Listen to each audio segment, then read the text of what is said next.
तो आज के इस लेक्चर में हम देखेंगे कि HTML और CSS के अंदर मार्जिन क्या होता है। लास्ट वाले लेक्चर में हमने देखा था कि HTML के अंदर जो टैग्स होते हैं उसकी टाइप्स कितनी होती हैं। बहुत ही इंपॉर्टेंट लेक्चर है, उसको ज़रूर चेकआउट करें, लिंक मैंने डिस्क्रिप्शन में डाल दिया है। तो आज हम मार्जिन को अच्छे से एक्सप्लोर करने की कोशिश करेंगे। तो मैं सबसे पहले वाइट बोर्ड पे जाके आपको समझाता हूँ कि मार्जिन क्या होता है। अगर किसी को वाइट बोर्ड वाला पार्ट बोरिंग लगता हो तो वो इसको स्किप कर दे, डायरेक्ट कोडिंग पे चला जाए, लेकिन बहुत से लोगों को ऐसे अच्छे से समझ आ जाती है। तो मैं क्या करता हूँ, अपने वाइट बोर्ड पे आता हूँ और यहाँ पे आपको सबसे पहले थोड़ा सा मार्जिन के बारे में थोड़ा सा एक्सप्लेन कर देता हूँ। तो लेट्स सपोज ये मेरा एक पेज है, ठीक है, और इसके अंदर मैंने एक टैग डाल दिया इस तरह से, जिसको मैंने कुछ विड्थ और कुछ हाइट दे दी। लास्ट लेक्चर में हमने देखा था कि हाइट विड्थ हम कैसे दे सकते हैं, चेकआउट जरूर करें उसे। तो मैंने ये टैग ले लिया, ठीक है, और इसको हाइट विड्थ दे दी। अब मैं चाहता हूँ कि ये मेरा जो डिव है ये थोड़ा सा इधर मूव हो जाए, ठीक है। तो मुझे क्या करना पड़ेगा, इसको मैं चाहता हूँ, यहाँ पे दिखाता हूँ आपको, मैं चाहता हूँ कि ये कुछ इधर मूव हो जाए। तो ये काम करने के लिए मुझे क्या करना पड़ेगा, मार्जिन देना पड़ेगा। या अगर मैं चाहता हूँ ये यहाँ पे आ जाए, ये भी मार्जिन से ही होगा। तो मार्जिन के अंदर 4 प्रॉपर्टीज़ हम दे सकते हैं, margin top, right, left, bottom. तो अगर मैं मार्जिन लेफ़्ट दूंगा तो ये डिव कुछ इस तरह से इधर मूव हो जाएगा, ठीक है। इसी तरह से अगर मैंने मार्जिन जस्ट टॉप दे दिया तो टॉप से मूव हो जाएगा। अगर मैंने टॉप और लेफ़्ट दोनों से दे दिया तो ये क्या हो जाएगा, दोनों तरफ से इस तरह से यहाँ पे आ जाएगा हमारा डिव, ठीक है। तो ये हमारा बेसिक सा एक इंट्रोडक्शन था मार्जिन के बारे में कि मार्जिन क्या करता है, ठीक है। अब हम अपने एडिटर में चलते हैं और वहाँ पे जाके थोड़ा सा इसको अच्छे से प्रैक्टिस करके भी देख लेते हैं। तो मैं अपने आ जाता हूँ वेब वाले फोल्डर के अंदर और यहाँ पे मैं अपना एडिटर ओपन कर लूँगा।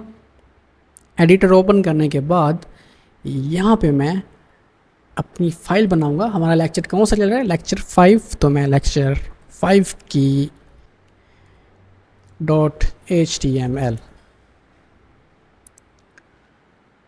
तो ये फ़ाइल क्रिएट हो रही है। टाइम भी लग सकता है कभी कभी थोड़ा सा, मेरे पास लगेगा क्योंकि मेरे पास काफ़ी सॉफ्टवेयर साथ चल रहे हैं। तो अच्छा, तो ये हमारा HTML5 की फ़ाइल क्रिएट हो चुकी है। यहाँ पे मैं शिफ्ट 1 प्रेस करूँगा, हमारे पास बेसिक लेआउट आ जाएगा।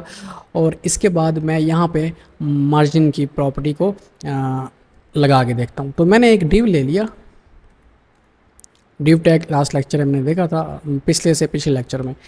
तो यहाँ पे मैं इसको एट्रीब्यूट दूंगा स्टाइल का, क्योंकि CSS हम स्टाइल एट्रीब्यूट में देते हैं।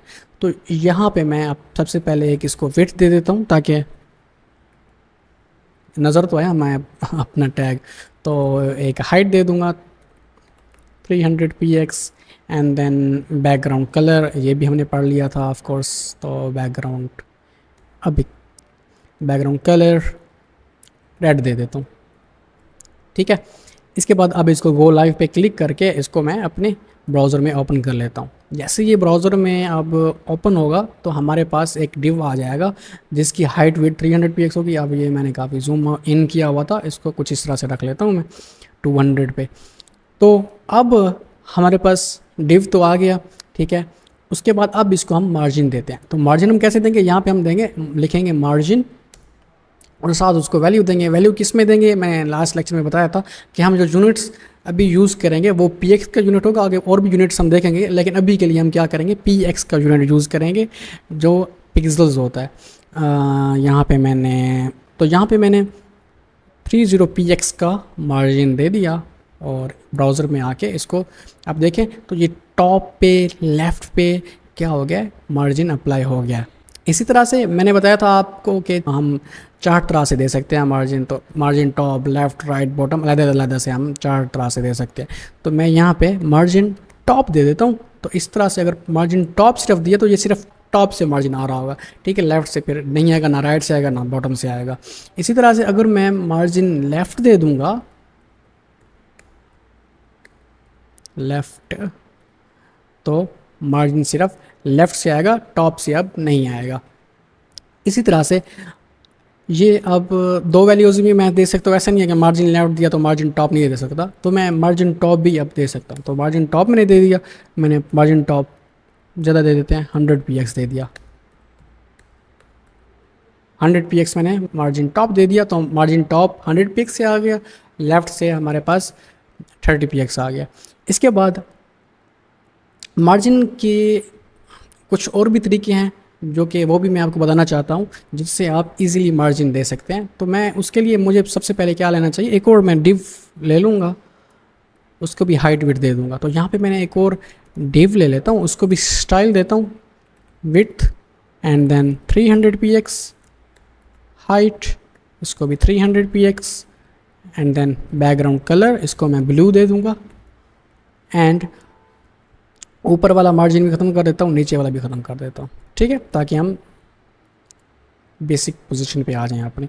तो ये मेरा आ गया। मज़ीद थोड़ा सा और छोटा कर लेता हूँ इसे, तो थोड़ा और ठीक है। तो ये हमारे दो टैग्स आ गए जिनको हमने हाइट दे दी, विड्थ दे दी और बैकग्राउंड कलर दे दिया चेंज। तो ये हमारे नज़र आ रहे हैं। अब मैं अगर चाहूँ तो इसको मार्जिन दे सकता हूँ और इसके अंदर अब मैं 4 वैल्यूज़ या 3 वैल्यूज़ या 2 वैल्यूज़ या 1 वैल्यू पास कर सकता हूँ। इस तरह से ऐसे हमारे पास कंट्रोल ज़्यादा आ जाएगा, ठीक है। बार बार हमें margin left, margin top, margin bottom इस तरह से नहीं लिखना पड़ेगा।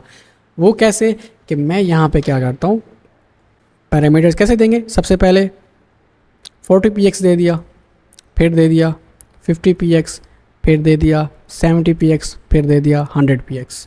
अभी मैं समझाता हूँ एक एक को। पहला जो हमारा वैल्यू होगी, पहली जो हमारी वैल्यू होगी वो हमेशा क्या, किसको, टॉप साइड को रिप्रेजेंट कर रही होगी। तो ये अब 40 px हमारा मार्जिन आ गया टॉप साइड के ऊपर। इसी तरह से अगर मैंने सेकंड पे ये पास की है वैल्यू, तो ये 50 px है और ये राइट को। तो अगर रट्टा लगवाऊँ अगर तो अगर मैं आपको एक आसान तरीका बताऊं ये याद रखने के लिए कि कौन सी वैल्यू कैसे आएगी, तो ये क्लॉकवाइज चल रहा होता है।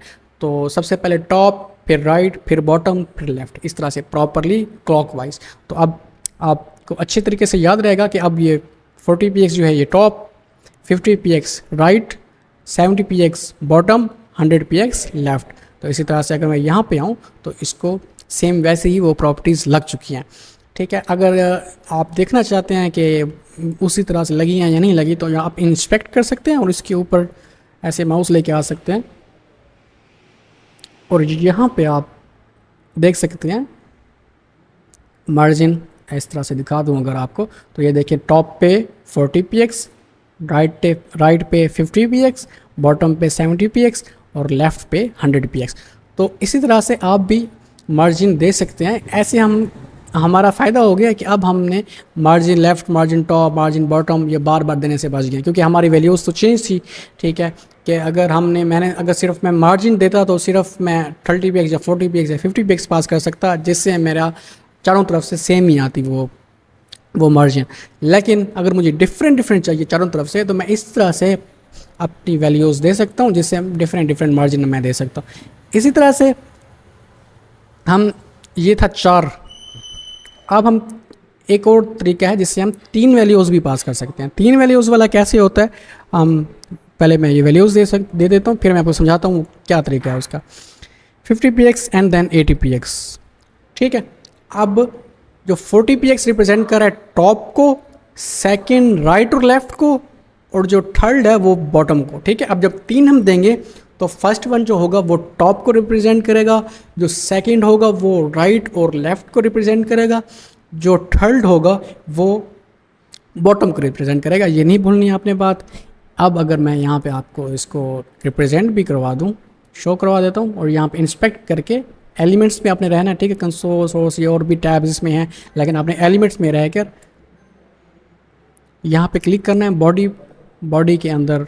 अब जैसे ही हमने ये 3 वैल्यूज़ दी और मैंने इस डिव पे क्लिक किया, ठीक है, तो यहाँ पे उसका मार्जिन यहीं पे प्रॉपरली शो हो रहा है, ठीक है। तो टॉप पे अब 40 px, राइट और लेफ़्ट दोनों पे 50 px। यहाँ पे देखें अगर, तो राइट और लेफ़्ट मैंने कहा था, दूसरा पैरामीटर राइट और लेफ़्ट को शो करेगा, ठीक है। ये भी आपने क्लॉकवाइज ही चलना है, तो पहला टॉप, दूसरा राइट और फिर लेफ़्ट साथ ही, ठीक है। तो राइट एंड देन फिर बॉटम, ठीक है। तो ये आसान है, बस दूसरा जो होगा वो राइट और लेफ़्ट दोनों को रिप्रेजेंट करेगा, लेकिन चल ये भी क्लॉकवाइज रहा होगा।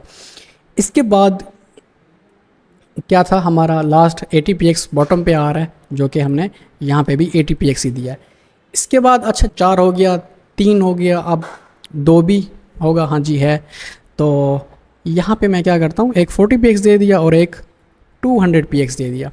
ठीक है, अब अगर मैं यहाँ पे आता हूँ और पहले आपको बता देता हूँ जो हमारा जो फर्स्ट इसमें वैल्यू है वो टॉप और बॉटम को रिप्रेजेंट कर रही है, दूसरी राइट और लेफ़्ट को। तो ये भी मतलब कि आप वहीं क्लॉकवाइज ही अपने दिमाग में सोचिए कि अगर क्लॉकवाइज ऐसे चलें तो वो टॉप और बॉटम फिर एक साथ ही हो जाएंगे। ठीक है, तो सबसे पहले क्या, टॉप फिर राइट। अब टॉप होगा तो उसके साथ बॉटम भी आ जाएगा। ठीक है, तो ये एक पेयर बन जाएगा टॉप और बॉटम का। इसी तरह से फिर राइट और लेफ़्ट का पेयर बन जाएगा। ठीक है, तो ये इस तरह से वैल्यू आती है। यहाँ पे अगर मैं आपको दिखाऊं तो आप देखें टॉप और बॉटम 40px, राइट और लेफ़्ट भी 200px।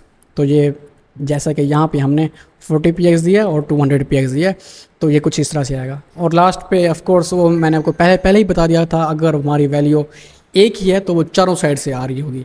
तो यहाँ पे अगर मैं आपको दिखाऊं तो ये 40px चारों साइडों से, यहाँ से देखें आप, आपको पता चल रहा होगा कि 40px चारों साइड से आ रहा है। आज के लेक्चर में हमने देखा कि मार्जिन क्या होती है, नेक्स्ट लेक्चर में हम देखेंगे कि पैडिंग क्या होती है। तो आज के लिए इतना ही, मिलते हैं नेक्स्ट लेक्चर में। चैनल को सब्सक्राइब कीजिए और बेल आइकन को प्रेस कीजिए।